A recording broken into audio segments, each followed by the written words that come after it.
अस्सलाम वालेकुम। उम्मीद करती हूँ आप सब खैरियत से होंगे जी। तो आज का हमारा जो लेक्चर है that is about sinusoidal response of pure resistive circuit.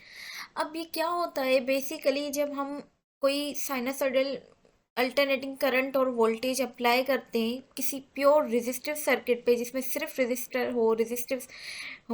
Resistor element हो, रेजिस्टिव एलिमेंट हो, तो इन दैट केस उसका रिस्पॉन्स क्या होगा, वो सर्किट कैसे बिहेव करेगी, उसके वोल्टेज और डिफरेंस में क्या फेज डिफरेंस आएगा वोल्टेज और करंट में। तो ये सब आज हम डिस्कस करने वाले हैं इस लेक्चर में।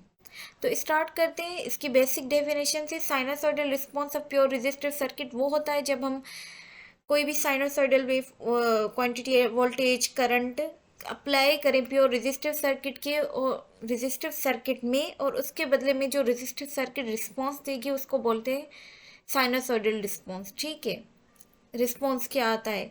ठीक, अब फॉर एग्जांपल ये कंसीडर करें हमारे पास ये सर्किट है, हमने यहाँ पे वोल्टेज अप्लाई किया जो के बराबर है V M sine omega T. ठीक है, अब अल्टरनेटिंग वोल्टेज हो तो हमारे पास जो करंट मिलेगी वो भी अल्टरनेटिंग होगी और उसकी डायरेक्शन ऑफ करंट हमेशा चेंज होती रहेगी। ठीक, but at a particular instant for example ये करंट इस डायरेक्शन में फ्लो कर रही है। ठीक है, तो अब किरचॉफ लॉ लगाने के बाद, किरचॉफ वोल्टेज लॉ, तो हमारे पास जो वोल्टेज की इक्वेशन बनेगी वो कुछ इस तरीके से बनेगी। जो वोल्टेज सप्लाई किया और जो वोल्टेज ड्रॉप हुआ, ठीक है, वोल्टेज ड्रॉप कहाँ हो रहा हो, यहाँ पे हो रहा है रेजिस्टर के अक्रॉस, तो वो होगा वी आई आर। वोल्टेज जो ड्रॉप होगा उसको हम कैसे मालूम करेंगे, रेजिस्टर और करंट के, रेजिस्टेंस और करंट से।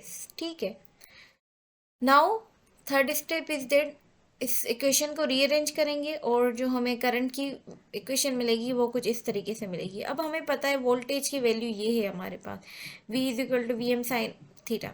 ठीक है, साइन थीटा या साइन ओमेगा टी बोले, sine two pi F T बोले, बट इस तरीके की हमें इक्वेशन मिलेगी। ठीक है, क्योंकि साइनसॉइडल वोल्टेज है तो उस वजह से, तो v की जगह पे हमने सेम ये वाली इक्वेशन पुट कर देंगे। ठीक है, तो ये हो जाएगा V M sine omega T, divide में आर वही सेम रहेगी। ठीक, नेक्स्ट क्या होगा, वी एम अपान आर, ये मैक्सिमम वोल्टेज और जो रेजिस्टेंस है वो तो सर्किट की कांस्टेंट है तो वो उसको हम बाहर निकाल लेंगे, और V M divided by R जो होता है वोल्टेज डिवाइडेड बाय करंट मिलती है, हम वोल्टेज डिवाइड बाय रेजिस्टेंस हमें मिलती है करंट। ठीक है, तो इन दोनों टर्म्स की जगह पे हम सीधा सीधा लिख लेंगे करंट आई एम, और ये जो साइन ओमेगा टी है वो वैसे ही सेम रहेगा।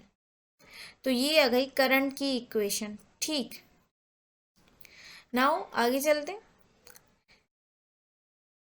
तो इस करंट की इक्वेशन से भी हम लोग वो ऊपर वोल्टेज वाली इक्वेशन वेरीफाई कर सकते हैं। कैसे, वोल्टेज होता है product of current and resistance, और करंट हमें के लिए क्या मिली है, आई एम साइन ओमेगा टी, तो ये सेम रख दिया और ये रेजिस्टेंस सेम, ये फार्मूले वाली। अब आई एम इंटू आर बराबर होता है वोल्टेज के, सिंस ये आई एम है तो हमें वोल्टेज मिलेगा वी एम। ठीक है, और sign omega T same sign omega T यहाँ पे रख दी। ठीक, तो हमें जो वोल्टेज अब मिला वो मिला V M sine omega T. तो इन दोनों इक्वेशन से एक ये और दूसरी ये हमें पता चलता है कि V M is equal to I M into R. Now आगे चलते हैं इसकी फेज डिफरेंस के बारे में। जब हम कोई भी sinusoidal wave form voltage apply करते हैं रेजिस्टिव सर्किट पे, तो उस टाइम वोल्टेज और करंट का फेज डिफरेंस क्या होता है। तो बेसिकली इन दोनों के बीच में कोई भी फेज डिफरेंस नहीं होता। क्यों नहीं होता, क्योंकि जैसे ही वोल्टेज अप्लाई करते हैं करंट भी इंक्रीज कर रही होती है। ठीक है, बट वो इन फेज होती है उस वोल्टेज के, जैसे कि आप इस वेव फॉर्म में देख रहे हैं ये वोल्टेज है और नीचे जो दी गई है ये करंट है। ऑब्वियसली करंट का मैग्नीट्यूड थोड़ा कम होगा वोल्टेज से, बट क्योंकि रजिस्टर में वोल्टेज ड्रॉप हो रहा है, बाकी इनमें कोई भी फेज डिफरेंस नहीं आ रहा। ये आप इस ऊपर वाले फेजर डायग्राम से भी देख सकते हैं।